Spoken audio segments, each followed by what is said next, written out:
मैं तो महर्षि हूं जी, ये वाणी से आप जबरदस्ती किसी से स्वीकार नहीं करवा सकते। कुछ लोग जी मैं तो पूरा सत्यवादी हूं। भाई आप सत्यवादी हो तो बोलो मत, आप दूसरे लोग कहेंगे, उनको भी तो चांस दो ना थोड़ा सा। और आप जबरदस्ती अपने को कुछ भी कहलवाना चाहें, लोग कहेंगे ही नहीं, क्योंकि आप जबरदस्ती कहलवा रहे हो। इसी से ये पता लग रहा है कि आप वैसे हो नहीं, क्योंकि जब वैसा व्यक्ति है तो जबरदस्ती कहलवाने की जरूरत भी क्या है। हम सन्यासी हैं तो सन्यासी हैं, इसमें जबरदस्ती कहलवाने की जरूरत थोड़ी है। पर अगर कोई नहीं है और उसने वैसे लाल कपड़े पहन लिए तो फिर वो कहेगा कि सन्यासी भी तो ऐसे ही कपड़े पहनते हैं, तो मेरे को भी सन्यासी कहो। तो बोले हम तो मानते ही नहीं, आपने दीक्षा किससे ली, आपका कब संस्कार हुआ। तो फिर वहाँ झगड़ा हो जाता है। वो मनवाना चाहते हैं, वो मानते नहीं है, वहाँ झगड़ा होता है। फिर तो एक होता है मानना, एक होता है होना। तो होने के बाद तो व्यक्ति, उसकी ऐषणाएं रहती ही नहीं है। और जब तक व्यक्ति के अंदर ऐषणाएं हैं तब तक वो जबरदस्ती कहलवाना चाहता है।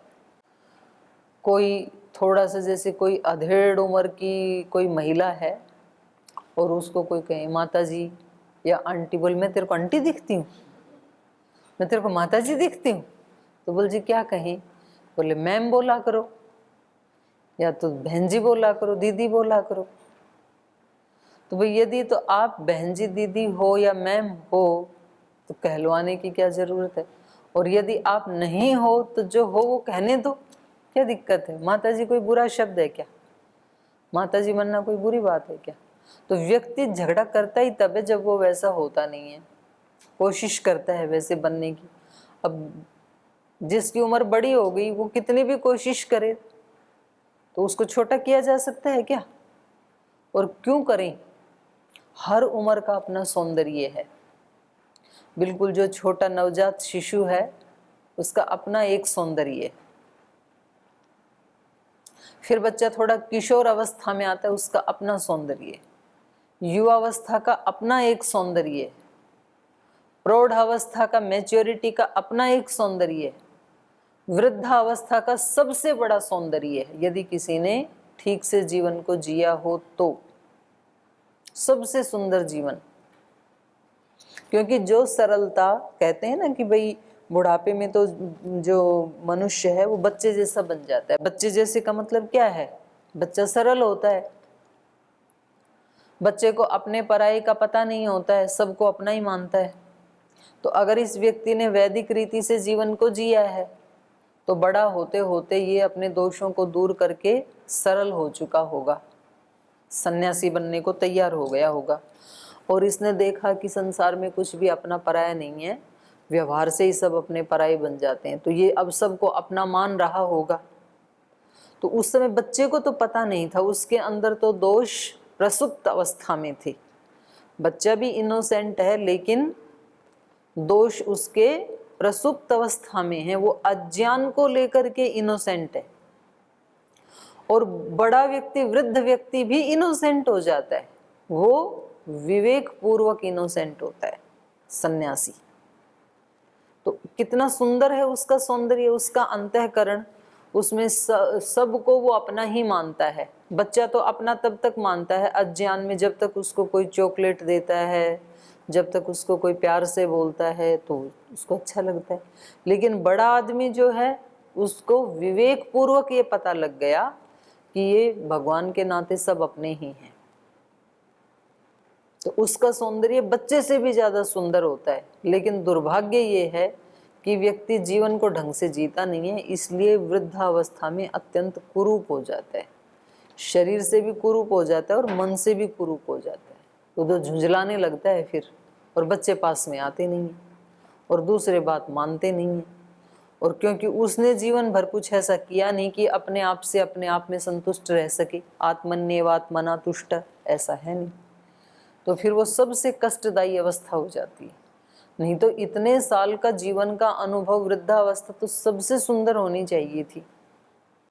तो यहाँ पर जो ये बताया जा रहा है कि जो व्यक्ति जैसा हो गया तो फिर उसको वैसा कहलवाने की जरूरत नहीं होती है। जो वास्तव में जो व्यक्ति अच्छे बन जाते हैं फिर उनको अच्छा कहलवाने की जरूरत नहीं होती है कि कोई हमें अच्छा कहे, वो इसकी परवाह नहीं करते हैं।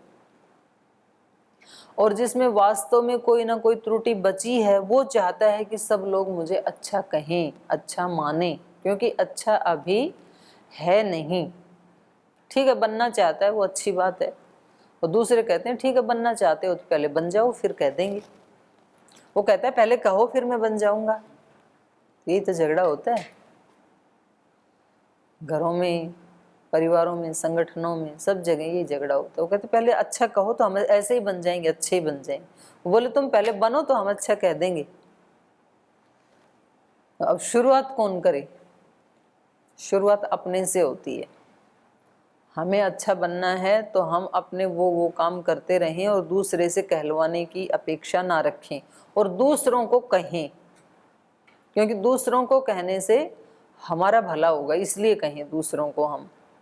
उससे अपने अंतःकरण की शुद्धि होती है। दूसरे को अच्छा कहने से, अच्छा मानने से अपना चित्त प्रसन्न होता है। इसलिए हम तो दूसरों को अच्छा कहें और दूसरे हमें अच्छा कहें ये इच्छा ना रखें। अच्छे आदमी को क्या क्या काम करने चाहिए, उसकी दिनचर्या कैसी होनी चाहिए, वैसी दिनचर्या हम अपनी बनाएं, वैसे वैसे कर्म हम करें। इसलिए तो गीता में वहां भगवान कृष्ण को कहना पड़ा कि उस व्यक्ति को साधु ही मान लेना चाहिए। क्षिप्रम भवति धर्मात्मा शाश्वत शांतिम निगच्छति कौन्तेय प्रतिजानी ही न मे भक्त प्रणश्यति। ये तो हो गया। दूसरा वो क्या है? साधुरेव स मंतव्य सम्यक व्यवसितो ही स। उससे ऊपर वाली लाइन क्या है? ये तो नीचे वाली लाइन है।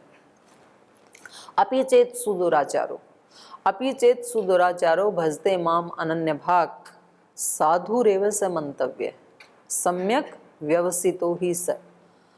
अपि चेत सुदुराचारो, मानो कोई बहुत दुराचारी रहा है कल तक, तब रातों रात तो सुधर सकता नहीं है। संस्कार ऐसे थोड़े रातों रात बदल जाएंगे।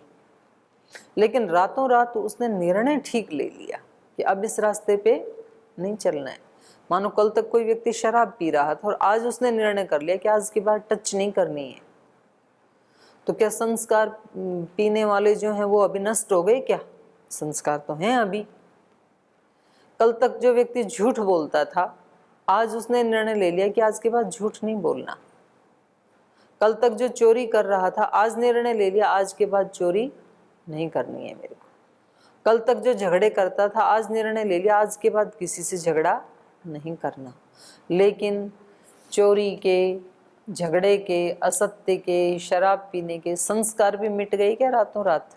संस्कार ऐसे नहीं मिटते, पर निर्णय उसका ठीक है। सम्यक व्यवसितो ही से, व्यवसाय मतलब निर्णय, व्यवसिता मतलब निर्णय लिया हुआ, संकल्पित, वो उसका सम्यक है। इसलिए अपि चेत सुदुराचार है। भले ही उसने जो करने चाहिए थे वो काम नहीं किए, उसी को दुराचार कहते हैं। दुष्टाचार, दुराचार। इसलिए उसको कहा, गीताकार कह रहे, भगवान कृष्ण कह रहे हैं साधु एव स मंतव्य, उसको साधु ही मान लेना चाहिए, क्योंकि साधु अभी बना नहीं है। बन जाए तब तो मानने की जरूरत ही नहीं है। मैं प्लास्टिक के फूल को लेके कहूं कि आप इसको रियल जैसा ही मान लो, देखो कितना सुंदर है, तो मानना क्यों पड़ रहा है? क्योंकि रियल है नहीं। रियल है उसको मानना थोड़ी पड़ता है, वो तो है ही। उसको मैं थोड़ी कहूंगी असली गुलाब के फूल को कि आप इसको असली मान लो, ऐसे थोड़ी कहूंगी। वो तो है ही गुलाब, मान लें क्या? मानना उसको पड़ता है जो होता नहीं है वैसा। तो इसलिए वहां पर कहा साधु रेवस है मंतव्य। उसको आप कल तक बेशक ये दुराचार कर रहा था, लेकिन आज उसने निर्णय ठीक ले लिया, तो इसलिए आज से उसको साधु ही मान लो, आज से उसको बुरा मत मानो आप, क्योंकि उसने निर्णय ठीक लिया है। तो यहाँ पर भी इन्होंने, जब ये ब्रह्म ऋषि नहीं थे तो इनको बहुत अभिप्सा थी, बहुत तृष्णा थी कि कोई मेरे को ब्रह्म ऋषि कहें। अब जब ये बन गए हैं तो अब ये क्या कर रहे हैं? ब्रह्म ऋषि त्वम न संदेह, अपने आप ही दूसरे लोग कह रहे हैं। दूसरे लोग तो हम जितने होते हैं उससे ज्यादा ही कहते हैं, पर हम बने तो, क्योंकि जब तक इनको ये कहलवाने की अभिप्सा थी तब तक रोज झगड़े होते थे। इन्होंने उनके पुत्रों को मारा, उनके पुत्रों ने इनके यज्ञ में आना मना किया, फिर उनके पुत्रों को शाप दिया, फिर रोज यही झगड़ा है, तू मैं होती थी इनकी, खूब सारी तनिया तनी हो रखी थी। और फिर इन्होंने कहा कि नहीं, अब बनना है, कहलवाना नहीं है। कोई कहे ना कहे, मुझे तो बनना है। तो फिर अन्न जल छोड़ करके, सर्दी गर्मी भूख प्यास सब परवाह छोड़ के शरीर की, और तपस्या में जुट गई। तो अब लोगों की हिम्मत नहीं है कि वो इनको ब्रह्म ऋषि ना कहें, तपस्वी ना कहें। कठोर व्रत का धारण किया, संकल्प लिया और उसको वैसे साधने में लग गए। तो अब देवताओं और ब्रह्मा को स्वयं इनके पास आना पड़ा है। ये नहीं गए उनके पास मांगने के लिए, ये तो अपनी तपस्या में लगे हुए थे। अब तपस्या करते करते देवताओं को और ब्रह्मा को चिंता है कि अब इनकी तपस्या रोकनी चाहिए, क्योंकि जो इनको प्राप्त करना था वो इन्होंने कर लिया। तो अब वो खुद आए हैं डिग्री देने, इनको नहीं जाना पड़ा। वशिष्ठ भी खुद इनके पास आए। जंगल में भी कोई फूल खिलता है तो मधुमक्खी खुद पहुंच जाती है वहां से मधु लाने के लिए, खिलो तो सही। कहीं शहद पड़ा हुआ है तो चींटियां खुद पहुंच जाती हैं वहां खाने के लिए। उनको कोई इनविटेशन देना पड़ता है क्या कि वहां शहद पड़ा, आ जाना आप खाने के लिए? जैसे विवाह शादी में इनविटेशन देते हैं कि मिठाई बनाई, आ जाना खाने के लिए, ऐसे शहद बिखर के चींटियों को कोई आमंत्रण नहीं देता, खुद पहुंच जाती हैं वहां। इसलिए जहां साधना होती है, जहां व्रताभ्यास होता है, जहां साधक होता है, वहां दूसरे लोग खुद ढूंढ लेंगे आपको। आप अपना क्लेरिफिकेशन मत दो, जी मैं तो सब अच्छे अच्छे काम करता हूँ, मैं तो सुबह से शाम तक इतनी सेवा करता हूँ, फिर भी ये लोग मेरे को बुरा मानते हैं। क्यों मानते हैं? अरे मानने दो ना, आप तो करते रहो ना। लेकिन अब करता खुद नहीं है व्यक्ति, या करता है तो कम करता है, और जिस क्वालिटी की होनी चाहिए उस वैसी क्वालिटी की नहीं करता है, तो फिर इच्छा होती है जैसे इनको होती थी विश्वामित्र को। अब जब ये बन गए, मुझे तो बनना है, कोई कहे ना कहे, मुझे दूसरे से सर्टिफिकेट नहीं लेना है, मुझे बनना है। लेकिन भगवान की दृष्टि में तो दूसरे तो खुद आकर के देते हैं टाइटल। देवता खुद आ गए, ब्रह्मा भी आ गए और वशिष्ठ भी आ गए, और उन्होंने कहा कोई संदेह नहीं है इसमें कि आप ब्रह्म ऋषि हैं, बिल्कुल हैं, क्योंकि तव सर्वम संपद्यते, आपने सब कुछ प्राप्त कर लिया है जो एक ब्रह्म ऋषि को प्राप्त होना चाहिए। ब्रह्म ऋषि को क्या प्राप्त होना चाहिए? ब्रह्म ऋषि के अंदर तपस्या की सामर्थ्य होनी चाहिए, सहनशीलता होनी चाहिए, क्षमाशीलता होनी चाहिए, विनम्रता होनी चाहिए, आत्मसंतुष्टि होनी चाहिए। वो सब आपने प्राप्त कर लिया, तो आप तो ब्रह्म ऋषि हैं, इसमें कोई संदेह नहीं है। ब्रह्म ऋषिस्त्वं न संदेह सर्वं संपद्यते तव इत्युक्त्वा देवताश्चापि। तो ऐसा कह करके वशिष्ठ भी और देवताश्चापि सर्वा जग्मु यथागतम, जैसे आए थे वैसे ही वापस लौट गए सारे देवता भी और ब्रह्मा भी। तो अब बच गए वशिष्ठ जी। तो अब इनके साथ ये कैसा व्यवहार कर रहे हैं? विश्वामित्रोपि धर्मात्मा लब्ध्वा ब्राह्मणम उत्तमम पूजयामास ब्रह्मर्षिं वसिष्ठं जपतां वरम। तो कह रहे हैं कि अब धर्मात्मा विश्वामित्र ने भी, क्योंकि इन्होंने उत्तम ब्राह्मणत्व को प्राप्त कर लिया था, लब्ध्वा ब्राह्मणम उत्तमम, उस उत्तम ब्रह्मत्व को प्राप्त करके ब्रह्म ऋषिम वसिष्ठम पूजयामास, इन्होंने ब्रह्म ऋषि वशिष्ठ की पूजा की। अब ये पूजा उसी दिन कर लेते यदि पहले ही दिन, तो इतना सारा कष्ट बीच का नहीं ना उठाना पड़ता। उनके सारे पुत्र मर गए, इनके भी मर गए, सारा आश्रम भी उजड़ गया, इनका राज्य भी चला गया, सब कुछ तो खत्म हो ही गया ना इतने वर्षों में। और बात क्या थी, उनकी शरणागति में ही आना था, ब्रह्म ऋषि की पूजा करनी थी, इनको उसी दिन ही कर लेते। जब उन्होंने अपनी नंदिनी धेनु से इनकी सारी सेना का, इनका इतना सुंदर स्वागत किया था, तो चीज सामने थी ही ना कि भाई ब्रह्म बल कितना बड़ा है। तो इनको प्रणाम करते, इनकी पूजा करते और इनसे पूछते कि मैं कैसे ब्रह्म ऋषि बनूं। वो उनको साधना का गुरु मंत्र दे देते और ये वैसे बन जाते। लेकिन ऐसा क्यों नहीं हुआ? बीच में क्या आ गया था? अहंकार। अहंकार हमें नहीं करने देता है। और अब बीच में अहंकार क्यों नहीं है? अहंकार को इन्होंने मार दिया। जब तक अहंकार रहेगा तब तक वो हमें उस दिव्यता के उपस्थित होते हुए भी टच नहीं करने देता है। दिव्यता कहीं से लानी थोड़ी है, ये वही वशिष्ठ हैं जिनके साथ इन्होंने इतने युद्ध किए। लेकिन जब युद्ध किए तो अहंकार बीच में था। आज जब पूजा कर रहे हैं तो अहंकार मर चुका है। इसलिए युद्ध किसी दूसरे से नहीं करना, युद्ध अपने अहंकार से करना होता है।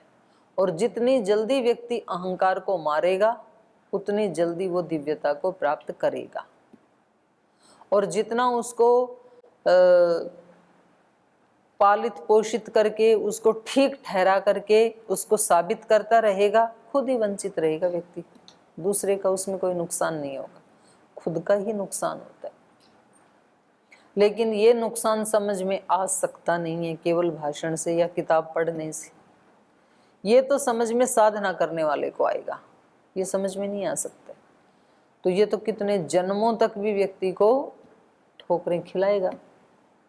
ये समझ में आता है बड़ी ठोकरें खाने के बाद, ऐसे समझ में नहीं आता है। तो बात वहीं की वहीं आकर के ठहरी। जिनको बड़ा नहीं मान, इनको हम क्यों बड़ा माने? मत मान भाई, हानि किसकी होगी? रनीस को तो ये तो है ही पूजा के योग्य, इनकी तो हम पूजा करेंगे। कर लो भाई, इनकी क्या पूजा कर रहे हो, अपने आप की कर रहे हो। तो पानी हमेशा ढलान में आकर के रुकता है, पहाड़ पे नहीं रुकता है। ज्ञान हमेशा सत्पात्र में आकर के रुकता है। अक्खड़ व्यक्ति में कभी ज्ञान नहीं रुकता है, अहंकारी व्यक्ति में ज्ञान नहीं रुकता है। जब तक अहंकार की अकड़ है, जब तक झूठे ज्ञान की पकड़ है, तब तक फिर उसमें भगवान की कृपा, भगवान के आशीष, सच्चा ज्ञान, विवेक ठहर सकता नहीं है। आना तो वहीं पड़ेगा। तो जितनी जल्दी आए उसको उतना जल्दी मिलेगा। तो जब इन्होंने कहा कि आपके ब्रह्म ऋषि होने में कोई संदेह नहीं है, आपने सब प्राप्त कर लिया, तो इन्होंने भी क्या किया? पूजयामास ब्रह्म ऋषिम वसिष्ठम जपताम वर। सब देवता आदि तो चले गए और इन्होंने जप करने वालों में श्रेष्ठ जपताम वरम वसिष्ठम, वशिष्ठ ऋषि को, वसिष्ठम ब्रह्म ऋषि वशिष्ठ को पूजयामास, उनकी पूजा की, इन्होंने पूजन किया उनका। तो जो व्यक्ति दूसरे को सम्मान देता है ये उसकी अपनी श्रेष्ठता की निशानी है, और जो व्यक्ति दूसरे का अपमान करता है ये उसकी अपनी अहंकार की निशानी है। सीधी सी बात है। साधना कोई लंबी चौड़ी चीज नहीं है कि भी कैसे पता लगे हम साधना कर रहे हैं कि नहीं। जी हम तो बहुत साधना कर रहे हैं, इतने मंत्र जप रहे हैं, इतने बजे 3 बजे उठ जाते हैं, हम ध्यान करते हैं जी बैठ के। और ये जो हमारे साथी हैं तो 5 बजे तक सोए पड़े रहते हैं, तो कुछ भी साधना नहीं करते हैं। तो अब व्यक्ति को कैसे पता लगे कि साधना ये कर रहा है कि ये कर रहा है? बाहर से देखने में तो लगेगा 3 बजे उठने वाला ज़्यादा कर रहा है, पर व्यवहार से पता ये लगेगा कि जो दूसरों को सम्मान देता है, दूसरे के सामने विनम्रता दिखाता है, इसका मतलब वो व्यक्ति साधक है। और जो दूसरे को अपने तप का, जप का, धन का, बल का, विद्या का अहंकार दिखाता है, इसका मतलब वो साधना से अभी दूर है, कोसों दूर है अभी। विश्वामित्रोऽपि धर्मात्मा लब्ध्वा ब्राह्मणम् उत्तमं पूजयामास ब्रह्मर्षिं वसिष्ठं जपतां वरं कृतकामो महीं सर्वां चचार तपसि स्थितः एवं त्वनेन ब्राह्मण्यं प्राप्तं राम महात्मना। तो ये जो वो सुना रहे थे कौन? शतानंद जी। तो ये बस कथा अब समापन की ओर चल रही है। तो कहा कृत कामो सर्वाम महीम चचार, तपसी स्थित, तप में स्थित होकर के इन्होंने तो सारी पृथ्वी को ही क्या कर दिया? कृत काम, धन्य धन्य कर दिया। महर्षि विश्वामित्र ने तपसी स्थित, तपस्या में स्थित रह करके, तपस्या में डटे रह करके सर्वाम महिम कृत काम चचार, सारी पृथ्वी को ही धन्य कर दिया, कृत काम कर दिया।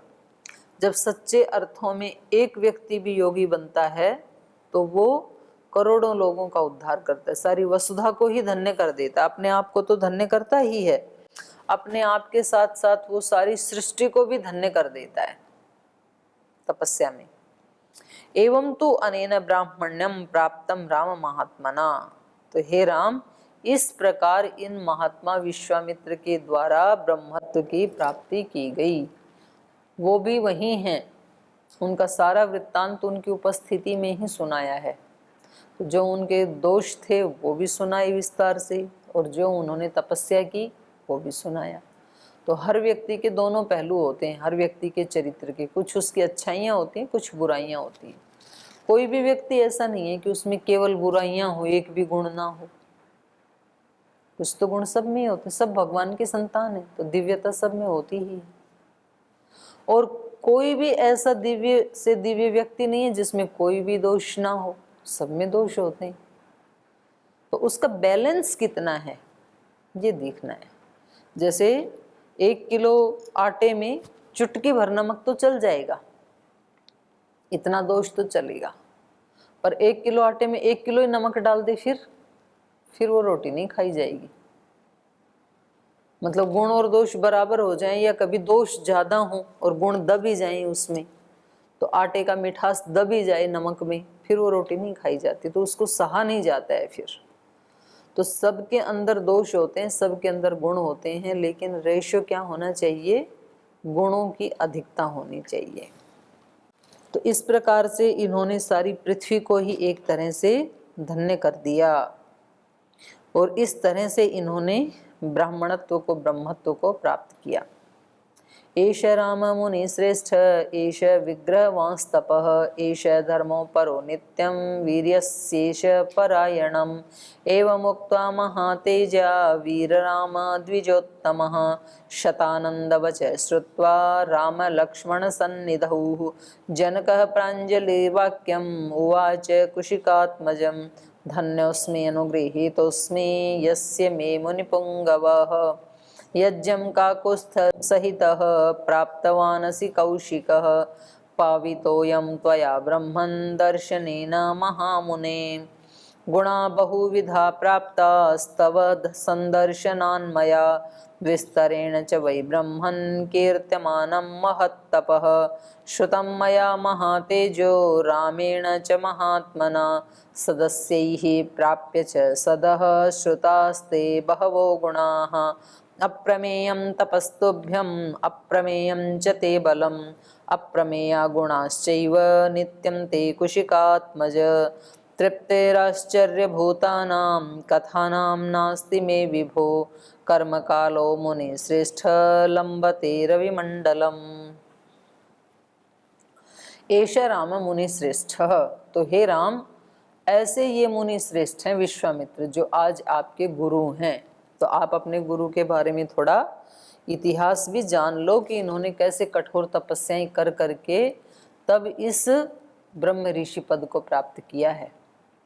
और अब तो महर्षि वशिष्ठ भी इनका इतना सम्मान करते हैं कि जब ये दशरथ के पास राम को मांगने गए तो स्वयं वशिष्ठ जी ने ही इनकी सिफारिश की दशरथ को कि आप इनके साथ भेज दो, इसी में कल्याण है। तो ये कह रहे हैं कि हे राम, ये जो मुनि श्रेष्ठ हैं, एष राम मुनि श्रेष्ठ है, एष विग्रहवान तपर, ये तप के साक्षात विग्रह हैं, तप की मूर्ति हैं ये। तो विग्रह कैसे बनता है, अब पता लगा विग्रह कैसे बनता है, मूर्ति कैसे बनता है? तप से नहीं, एक ही चीज का जो निरंतरीय है वो उस चीज का विग्रह बन जाता है। जैसे गायत्री का निरंतरीय है वो ही गायत्री का विग्रह बन जाता है। क्षमा का जो निरंतरीय है वो ही क्षमा की मूर्ति बन जाती है। तप का जो निरंतरीय है वो ही तप की मूर्ति बन जाती है। तो जो दीर्घ काल निरंतरीय कहा जिस विषय में भी, वो उसका क्या बन जाता है, विग्रह। आप राम राम के मंत्र का निरंतर जप करेंगे दीर्घ काल तक तो आप क्या बन जाएंगे, राम का विग्रह बन जाएंगे, आप मूर्ति बन जाएंगे।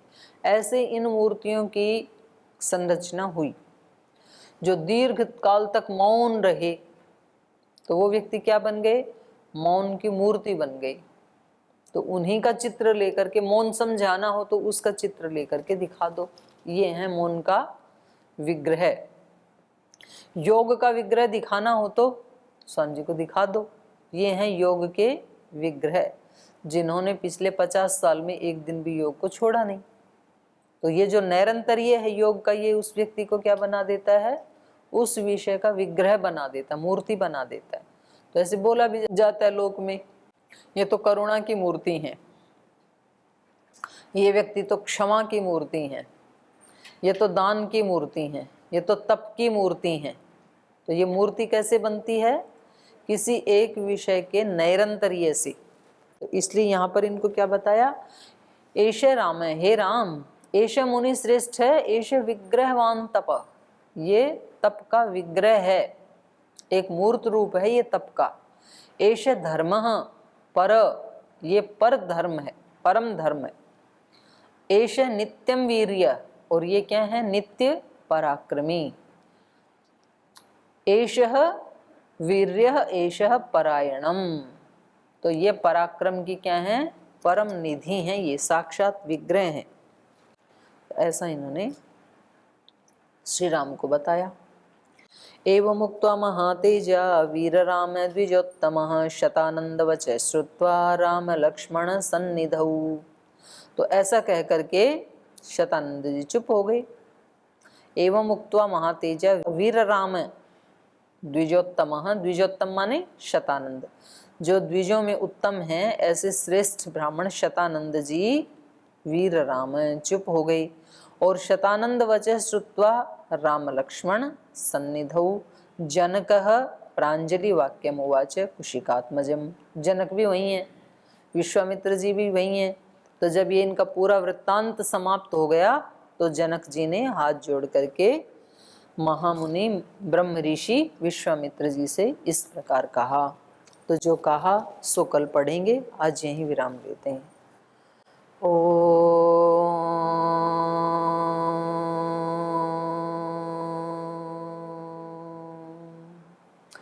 शांति शांति शांति।